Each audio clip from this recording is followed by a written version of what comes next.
काँग्रेसची भारत जोडो न्याय यात्रा ही महाराष्ट्रात दाखल होत आहे आणि याची सुरुवात जी आहे ती नंदुरबारपासून होणार आहे।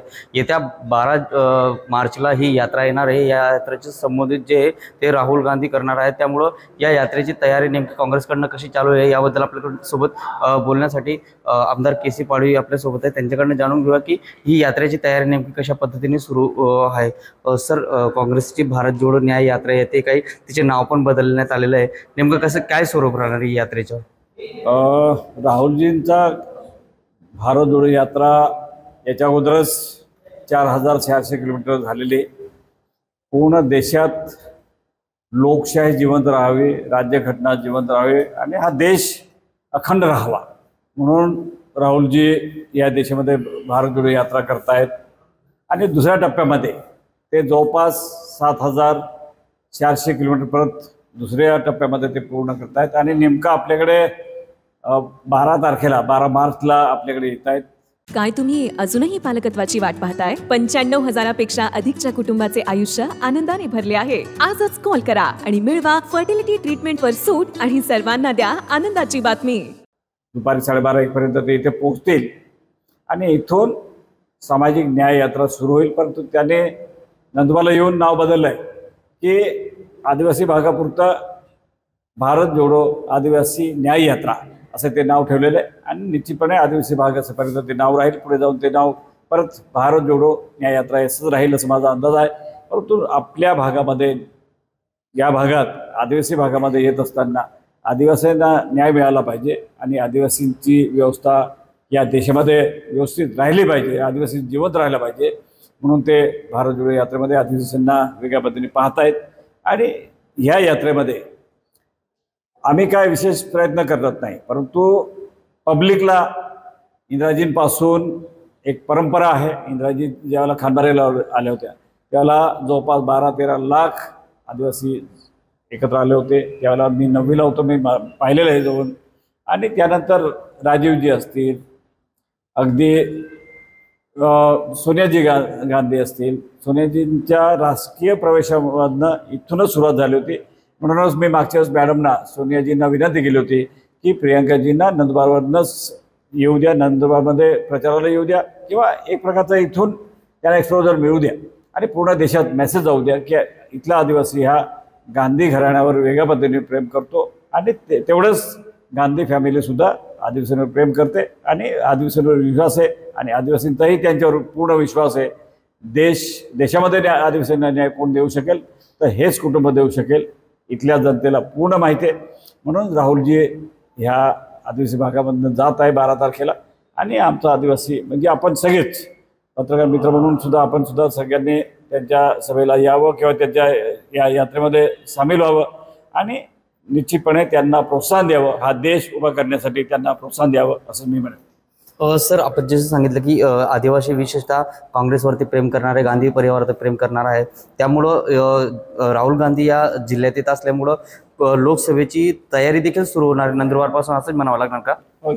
निश्चितपने उमेदवार कोणी जरी असला, आमची नावं आहेत त्याच्यात, परंतु काँग्रेसची सीट 1952 पासून स्वातंत्र्याच्या नंतर पासून तर काँग्रेस सातत्याने निवडून आले। परंतु 1914 आणि आपल्या 2014 आणि 2019 मध्ये आम्ही दोन्ही वेळेला हरलो। सातत्याने 9व्या ह्या नंदुरबार हा लोकसभा मतदारसंघ एक आहे, याच्यातनं सातत्याने 9 वेळा निवडणारा खासदार सुद्धा या भागाने दिला आणि काँग्रेसच्या पाठीमागे जनता असते। परंतु आमच्यामधनं काही चुका असतील किंवा काय राहिलं असेल आणि मोदी साहेबांचं कदाचित त्यात हे असेल, लोकांना वाटलं की मोदी साहेबांना एकदा संधी द्यायला पाहिजे म्हणून ते संधी दिली। 10 वर्ष झालीत आणि जनतेला निश्चितपणे कळलेले की मोदी साहेबांची करिश्मा संपलेला आहे आणि हा देश अखंड राहण्यासाठी आणि पूर्ण देशामध्ये लोकशाही जिवंत राहण्यासाठी, राज्यघटना जिवंत राहण्यासाठी राहुलजी जे प्रयत्न करतात त्याला निश्चितपणे यश मिळेल आणि इथली सीट परत काँग्रेसला मिळेल याची मला गॅरंटी। सर, लोकसभेचं प्रचाराचे नारळ नंदुरबार पासून सुरुवात होईल असं पण एकंदरीत चित्र तयार होणार आहे का? राहुलजींची ही भारत जोडो यात्रा ही सामाजिक न्यायासाठी आहे। 5 न्यायासाठी ते सगळ्यांनाच सांगतायत। सामाजिक न्यायासाठी लढा असताना एक लोकांमध्ये वातावरण जाईल की लोकसभा आणि ही भारत जोडो यात्रा योगायोग आहे, त्यामुळे लोकांना तो समज होईल आणि निश्चितपणे इथली सीट निवडून यायला त्याची मदत होईल. परंतु दुसरीकडे महाविकास आघाडीचे काही घटक पक्ष त्यांच्याकडनं उमेदवारी मागण्यात येत आहे. काँग्रेस त्या गोष्टीला तयार होणार आहे का? एक आहे की आम्ही 3-4 पक्षांचं सरकार आहे, म्हणजे आम्ही एकत्र आहोत, महाविकास आघाडी आहे आणि देशामध्ये इंडिया ग्रुप आहे.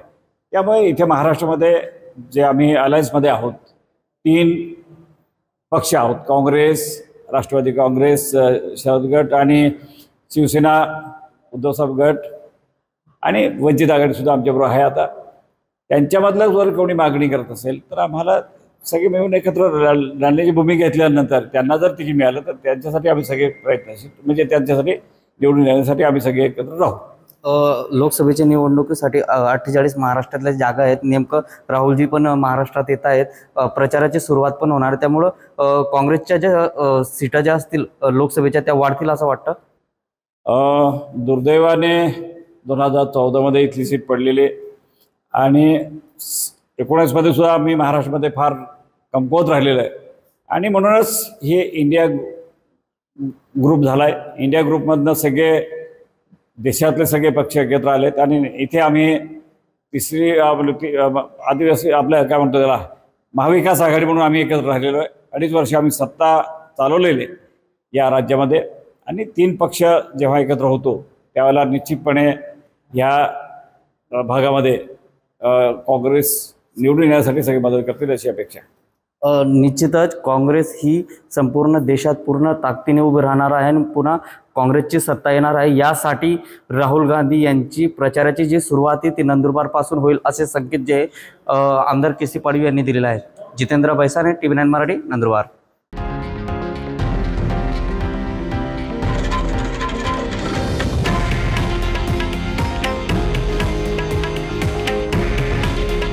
हे आहे देशातील नंबर 1 न्यूज नेटवर्क आणि आपण पाहत आहात TV9 मराठी.